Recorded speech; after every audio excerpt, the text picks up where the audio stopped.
करने के लिए उपयोग करने की योजना बनाई थी।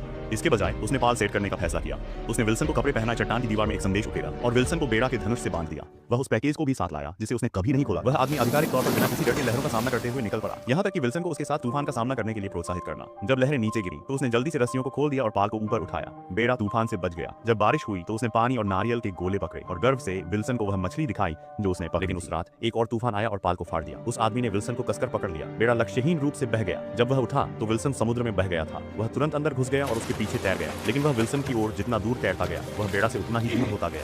निराशा में वह बेड़ा पर लौट आया, चप्पू फेंक दिया और उसने विल्सन और जीने की इच्छा खो दी थी। लेकिन तभी क्षितिज पर एक जहाज दिखाई दिया। उसने अपनी छोड़ी गई ताकत के हर औंस के साथ दोनों हाथों को उठाया। आखिरकार उसे बचा लिया गया। 1 महीने बाद चक घर लौट आया, लेकिन 8 साल दूर रहने के बाद जिस प्रेमिका के बारे में वह दिन रात सोचता था उसकी शादी हो गई थी। वेलकम बैक पार्टी में उनकी कंपनी ने उनके लिए फेंका था। उन्होंने समुद्री भोजन का प्रसार पूरी तरह से बेस्वाद पाया। सभ्यता में वापस अपनी पॉकेट घड़ी में अपनी प्रेमिका की तस्वीर को घूरते हुए वह गहराई से सोच में पड़ गया। आखिरकार चक ने उसी ब्रांड का एक और वॉलीबॉल खरीदा।